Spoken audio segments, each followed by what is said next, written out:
warahmatullahi wabarakatuh. Waalaikumsalam warahmatullahi wabarakatuh. Di sini Sally dari Universitas Unpari nak nanya seputar tentang Pak, ada tugas dari guru nak nanya tentang permasalahan dan itu solusinya. Ya boleh, silakan. Yang pertama tuh Sally nak nanya tentang berapa lama Pak ngajar. Kalau Pak ngajar terhitung 1 Juli 2001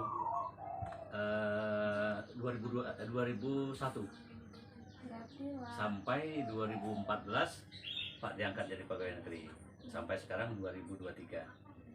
Jadi kalau dari mulai Pak honor yang sebenarnya itu dari tahun 93 sampai 2014 itu berarti 25 tahun Pak honor. 2014 baru Pak diangkat 1 Juli 2014 sampai 2023 ini. Berarti 2014, 2015, 16, 17, 18, 19, 20 itu lah sudah 5 tahun. Berarti sekarang sudah 7 tahun. Dan Nah, itu 8 tahun masuk 8 tahun. Ya. selama Pak ngajar tuh Pak Lade mengajar kelas berapa baik? Mulai kelas 1 sampai kelas 6 Lade enggak lah Pak. sudah semua. Cak mana pengalaman Pak selama mengajar beberapa tahun tuh? Ya. Mulai dari Pak jadi guru honor itu seluruh perangkat pembelajaran itu Pak siapkan, mulai dari RPP terus modul misalnya persiapan mengajar, terus seluruh perangkat pembelajaran insya Allah Pak sudah siapkan. Kemudian Pak mulai mengajar itu dari kelas 1 sampai kelas 6 itu variasi sesuai dengan buku petunjuk atau buku panduan yang diberikan oleh pemerintah. Kemudian setelah Pak diangkat kemarin mulai 2014 itu Pak meningkatkan lagi teknik atau metode dalam pengajaran khusus pelajaran PAI, pendidikan agama Islam, itu mulai dari memberi materi, terus seperti kurikulum pun berbeda itu, karena pertama kurikulum CBSA, kemudian kurikulum K13, sekarang ada lagi kurikulum Merdeka. Nah, jadi setiap kurikulum itu berbeda. Kalau CBSA itu siswa agak banyak, sehingga istilahnya mempelajari buku mulai dari readingnya, membaca, terus menulis, kemudian membuat pertanyaan.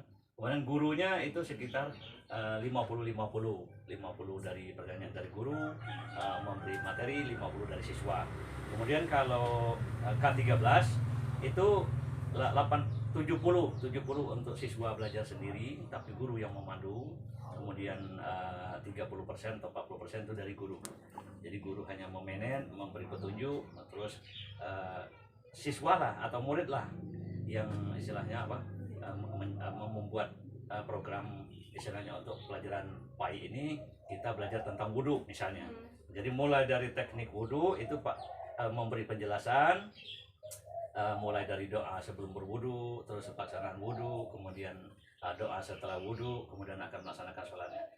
Untuk setelah berikutnya siswa sendiri yang mempraktekkan, mulai baca doanya, terus mulai praktek cuci tangan, dan sampai selesai wudhu, sampai selesai membaca doa wudhu. Jadi 70% siswa yang istilahnya berperan aktif, guru hanya 40% atau 30%, demikian. Dan itu permasalahan apa baik yang sering terjadi saat di dalam kelas? Ya, saat di dalam kelas alhamdulillah untuk saya memberi pelajaran PAI dari kelas 1 sampai kelas 6 itu tidak ada permasalahan, karena pertama sekali yang dilakukan kepada siswa kita memberi pengertian itu sekitar 3 menit atau 5 menit. Kita memberi pengertian tentang adab dan peraturan, tentang tata cara sebelum belajar itu bagaimana, pembacaan doa dulu, kemudian cara menghormat kepada guru, kemudian patuh kepada kedua orang tua itu bagaimana. Itu peraturan-peraturan itu kita terapkan kepada siswa. Kemudian siswa itu mengerti dan paham. Akhirnya kita bisa memanage kelas. Setelah bisa memanage kelas, baru kita masuk ke materi pelajaran kita. Saya yakin siswa pun bisa memahami dan bisa mengikuti. Jadi tidak ada permasalahan. Kalau nanti kita terjadi permasalahan, ada siswa yang nilai kategori nilainya misalnya 40, ada yang 60, ada yang 80, itu kembali lagi kita jelaskan sedetil mungkin sehingga mereka mengerti. Kemudian kedepannya nanti insya Allah ada perubahan-perubahan. Ya. Untuk Pak, Ya. mana kalau misalnya Mm. ada keadaan siswa tuh selama mengajar, apa ada yang ribut, apa yang ada yang lagu, itu ada nggak? Ya, alhamdulillah kalau di selama saya mengajar itu, kalau di luar kelas selain dari jam pelajaran PAI itu ada yang belago, yang berkelahi. Tapi bisa kita atasi, kita panggil ke kantor, kemudian kita selesaikan Ada solusinya. secara kekeluargaan. Tapi kalau sudah pelajaran PAI, alhamdulillah tidak ada. Ya, demikian. Apa sudahlah siswa tuh aktif saat belajar di pelajaran Pak di kelas tuh? Ya, insya Allah seluruh aktif. Kenapa? Karena seluruh siswa itu misalnya ada 38 siswa atau 40 siswa. Setelah kita absen dari A sampai Z sampai seluruh yang hadir, seluruhnya harus fokus ke pelajaran. Jadi kita beri pengertian dulu. Setelah mereka fokus kepada pelajaran yang kita jelaskan, kemudian silakan mereka mempraktekkan atau berdiskusi tentang pelajaran itu. Kemudian ada yang siswa yang kurang memahami, kita jelaskan lagi. Ada yang kurang aktif, kita suruh dia aktif. Jadi tidak ada peluang untuk mereka bermain-main. Dan tuh bagaimana cara Pak tuh mempersiapkan materi sebelum proses belajar mengajar? Ya, mempersiapkan materinya itu yaitu seperti RPP ya. Pak sebut tadi ya Pak. Iya, seluruh perangkat pembelajaran itu misalnya Silabus. ya silabus, terus buku pelajarannya saya siapkan, kemudian kita buat semacam supaya anak itu fokus dengan pelajaran. Anak-anak hari ini kita belajar pendidikan agama Islam, misalnya halaman sekian pembelajarannya tentang sholat misalnya. Maka saya tanyakan dulu kepada anak-anak. Anak-anak pernah sholat di rumah? Ya pernah Pak. Sekarang sholat apa yang anak-anak bisa? Mulai dari isya, subuh, zuhur, terus asar, maghrib. Nah, sekarang kita coba anak-anak melaksanakan sholat maghrib misalnya.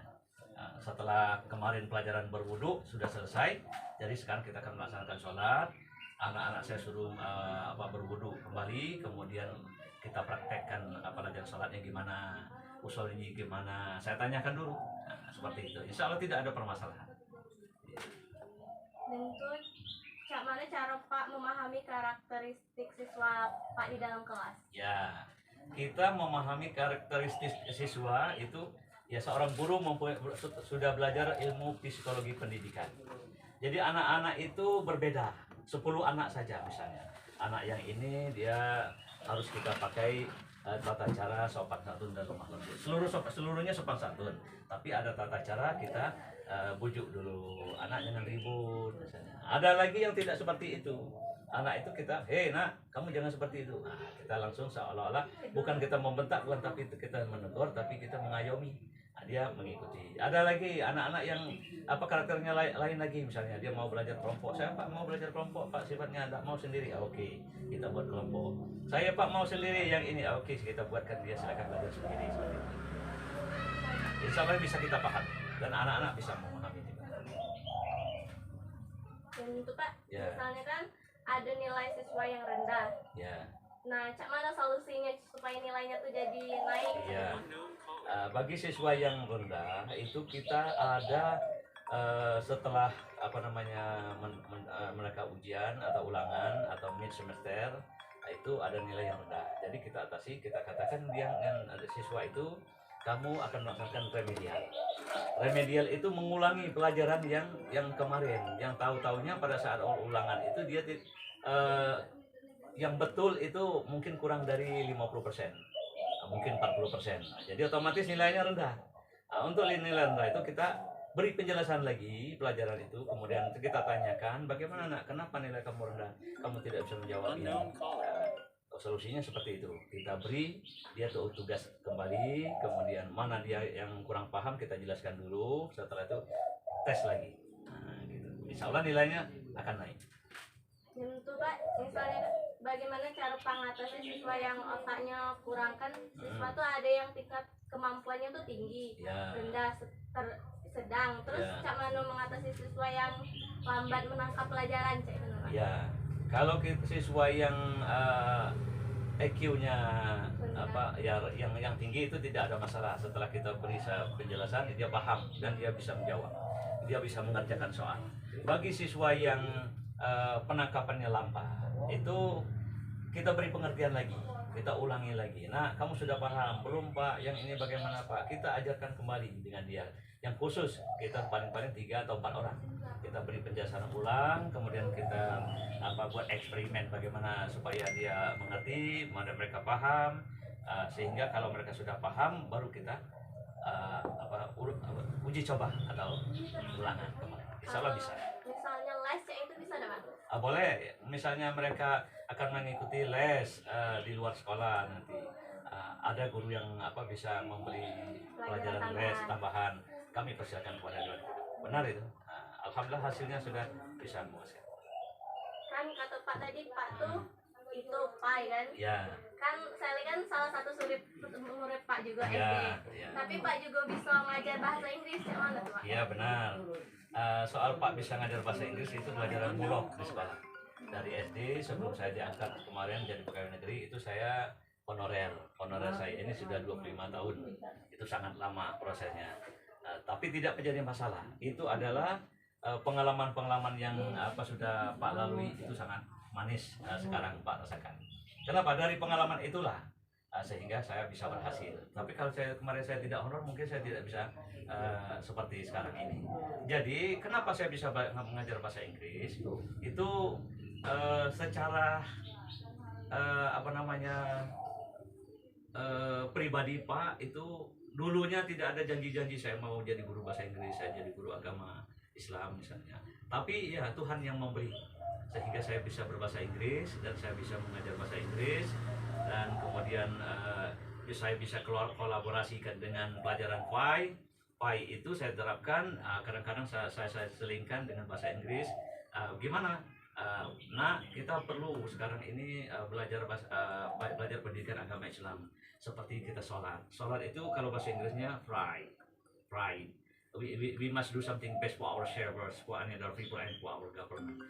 To our God, we must praise to our God. So that it is very important for us and for young generation in our place. Sholat itu sangat perlu untuk kita pribadi, untuk orang lain, dan di mana saja dia berada. Kenapa? Kontak kita dengan Tuhan itu sangat perlu. Jadi bahasa Inggris dengan agama, bagi saya itu kedua-duanya memang connect, betul. Insya Allah tidak ada hambatan. Pak bahasa Inggris itu tidak Pak les apa mana tidak? Ya, dulunya kalau mau tanya sejarah Pak bisa bahasa Inggris, awalnya memang Pak les. Kalau tanpa les, tanpa kursus bahasa Inggris itu tidak akan bisa. Kenapa? Kalau di sekolah itu hanya 1 jam, 2 jam pelajaran meetingnya. Tapi kalau di kursus itu 1 jam pelajaran kursus bahasa Inggris itu hanya fokus kepada vocabulary, terus tense-nya atau keterangan waktunya, kemudian percakapannya atau conversation. Jadi seluruhnya dirangkap semua. Mulai dari listening, reading, speaking, dictation, semuanya. Jadi otomatis 4 bulan saja seorang siswa itu sudah bisa berbicara. Gitu. Jadi dengan les? Ya, tanpa les tidak bisa. Ya, okay. Itu baik nak ditanya. Oke, siap. Terima kasih Pak. Ya, sama-sama. Sudah.